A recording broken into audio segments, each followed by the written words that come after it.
The serene beauty of the Louisiana bayou, with its thick moss-draped trees and calm, winding waters, hides a dark secret. From 1997 to 2006, a ruthless predator stalked the streets and back roads, leaving a trail of broken lives and grieving families in his wake. This is the chilling tale of Ronald Dominique, the Bayou Killer, a man whose unassuming appearance belied the monster within. If you're a fan of serial killer stories and want to explore the darkest corners of the human psyche, make sure to hit that like button and subscribe to my channel for more bone-chilling content. Now let's get started with the horrifying tale of Ronald Dominique. Our story begins on a crisp autumn day in 1997. The air was thick with the scent of decaying leaves and the promise of cooler weather. In St. Charles Parish, just outside New Orleans, 19-year-old David Lavon Mitchell was hitchhiking home from a wedding. His thumb outstretched, a carefree smile on his face. David had no idea that this would be the last time anyone would see him alive.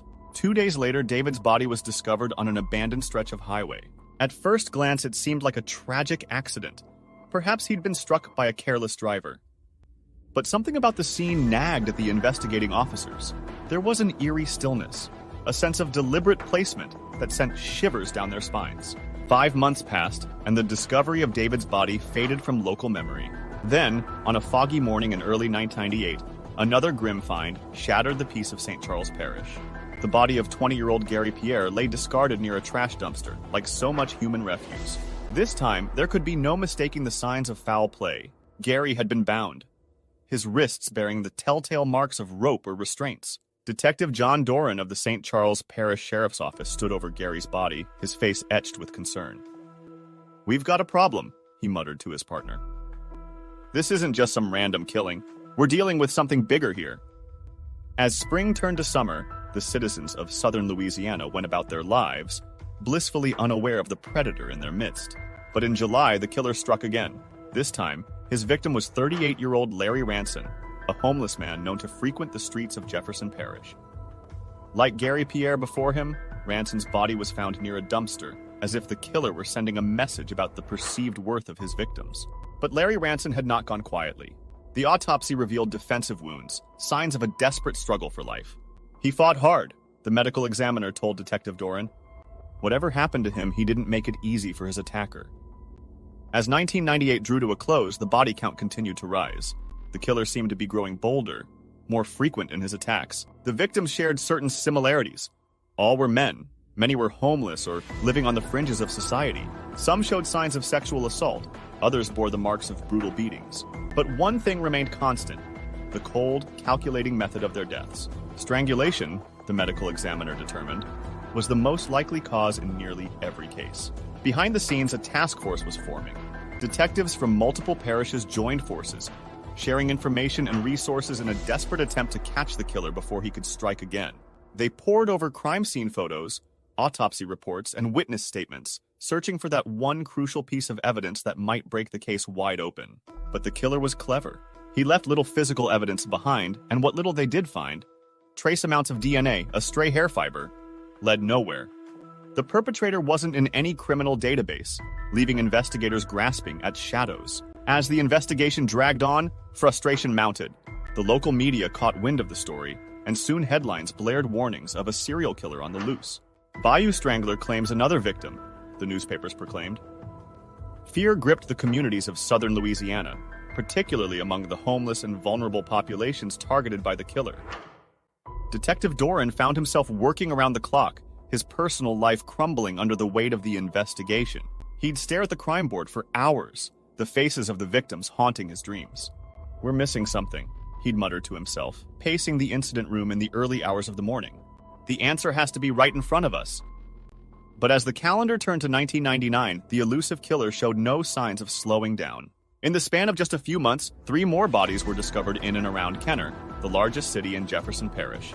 Manuel Reed, Angel Maya, and Mitchell Johnson, 3 more names added to the growing list of victims. The pressure on law enforcement intensified.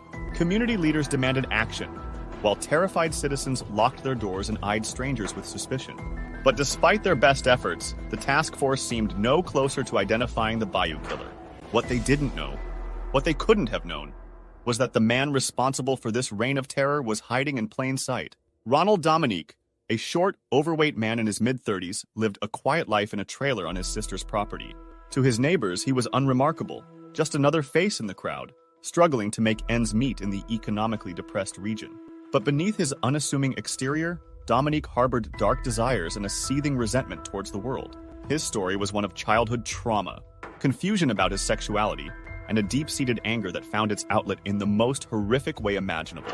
Born into poverty in 1964, Dominique's early years were marked by hardship and family dysfunction. He struggled in school, where he was mercilessly bullied for his weight and perceived effeminate mannerisms. As he entered adulthood, Dominique grappled with his sexual identity, torn between his attraction to men and the conservative values of his community. In 1993, at the age of 29, Dominique moved into the trailer that would become his base of operations for his murderous spree.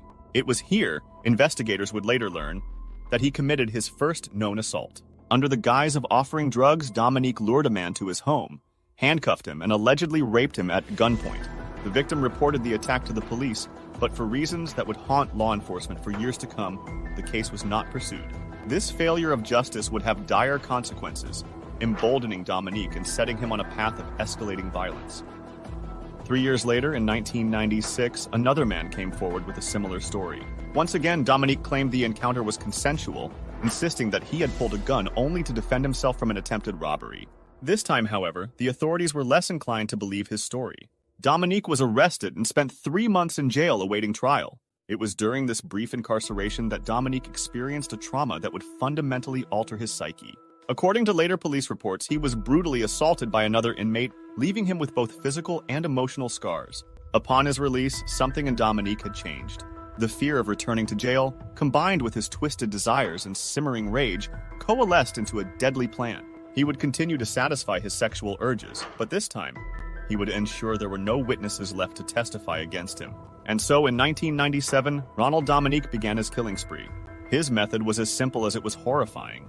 He would cruise areas frequented by sex workers and homeless individuals, offering money or drugs in exchange for sexual favors. Once he had lured his victims to a secluded location, often his trailer, Dominique would overpower them, binding and assaulting them before finally strangling them to death. The bodies began to appear with alarming regularity. In Jefferson Parish, St. Charles Parish, and later in Terrebonne Parish, the remains of young men were discovered in isolated areas, often near trash dumpsters or in sugarcane fields. The victims were diverse in appearance but shared common traits. Many were homeless, involved in drugs, or engaged in sex work. They were society's most vulnerable people, whose disappearances might not immediately raise alarms. As the body count rose, the task force investigating the murders grew increasingly desperate. They knew they were dealing with a serial killer, but the perpetrator seemed to be always one step ahead. Physical evidence was scarce, and what little they did recover, DNA samples, hair fibers, failed to produce any matches in criminal databases. The investigation was further complicated by the vast geographic area over which the murders took place. Bodies were turning up across multiple parishes, making it difficult for law enforcement agencies to coordinate their efforts effectively. It wasn't until 2005, after nearly 24 deaths, that a formal multi-agency task force was established to tackle the case. Meanwhile, Ronald Dominique continued his deadly work, growing more confident with each successful kill. He became adept at selecting victims who were less likely to be missed: transients, drug addicts, those living on the fringes of society.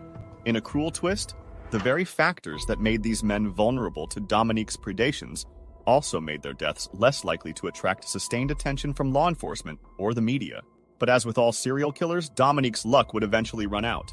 The turning point came in November 2006, when a man named Ricky Wallace walked into his probation officer's office with a chilling story. Wallace recounted how he had recently been approached by a man in a pickup truck who had attempted to lure him with the promise of paid sex.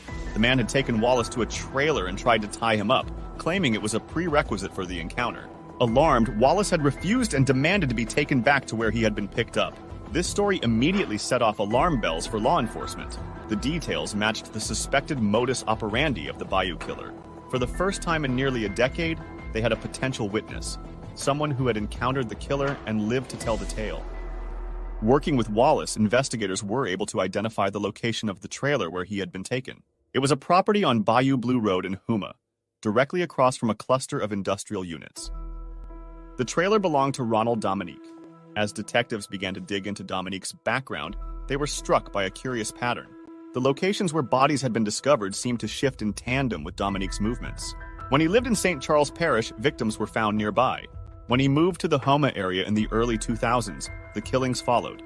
Despite this suspicious coincidence, investigators knew they needed more to build a case. They placed Dominique under surveillance, watching his every move in hopes of catching him in the act. But the man they observed seemed utterly unremarkable.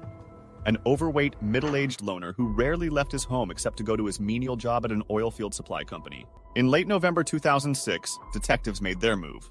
They approached Dominique under the pretense of conducting a routine interview as part of their investigation into the string of murders. To their surprise, Dominique agreed to speak with them and even consented to provide a DNA sample. It was this DNA sample that would ultimately seal Dominique's fate. When the results came back from the crime lab, they confirmed what investigators had long suspected. Ronald Dominique was the Bayou killer. His DNA matched samples recovered from two of the victims: Manuel Reed, found in a Kenner dumpster in 1999, and Oliver LeBancs, discovered partially clothed on the outskirts of New Orleans in 1998. With this irrefutable evidence in hand, law enforcement moved quickly to apprehend Dominique. On December 1, 2006, they found him at a homeless shelter in Houma, where he had been staying since becoming aware of the police surveillance on his trailer. The arrest itself was anticlimactic. The man who had terrorized Southern Louisiana for nearly a decade offered no resistance as he was taken into custody. In fact, the officers who transported him to the station found it hard to reconcile the frail, wheezing individual before them with the brutal killer they had been hunting for so long. But any doubts about Dominique's guilt evaporated once he was in the interrogation room. Over the course of several hours, he confessed to a staggering 23 murders, providing details that only the killer could have known. His demeanor during the confession was described by one detective as matter-of-fact, as if he were recounting a mundane day at work rather than a decade-long reign of terror. Dominique's confessions painted a picture of a man driven by a toxic combination of sexual compulsion and fear. He claimed that his first killing had been unplanned, the result of a sexual encounter gone wrong. But once he realized he could get away with murder, it became his preferred method of satisfying his desires while eliminating any witnesses who might send him back to jail. As news of Dominique's arrest spread, a collective sigh of relief swept through the communities of Southern Louisiana. Families of the victims, who had lived for years with unanswered questions and unresolved grief, could finally begin to find closure. In the aftermath of Dominique's capture, law enforcement agencies conducted a thorough review of their handling of the case. There were hard lessons to be learned about the importance of interagency cooperation, about the need to take all reports of sexual assault seriously, and about the dangers of overlooking crimes against marginalized populations. Ronald Dominique was ultimately charged with 8 counts of first-degree murder in Terrebonne Parish alone. Facing the possibility of the death penalty, he agreed to plead guilty in exchange for multiple life sentences without the possibility of parole. This decision spared the victims' families the ordeal of a lengthy trial and ensured that Dominique would spend the rest of his days behind bars. As he was led away to begin his life sentence, Ronald Dominique cut a pitiful figure, a far cry from the bogeyman who had haunted the bayous for so long. But the impact of his crimes would continue to reverberate through the lives of countless individuals touched by his evil. The case of the Bayou Killer serves as a stark reminder of the darkness that can lurk beneath the most unassuming exteriors. It is a testament to the persistence of law enforcement, the resilience of communities in the face of terror, and the enduring human capacity for both great evil and profound justice. Today, the communities of Southern Louisiana continue to heal from the scars left by Ronald Dominique's reign of terror. The victims, David, Gary, Larry, and all the others, are remembered not as statistics, but as sons, brothers, and friends whose lives were cut tragically short.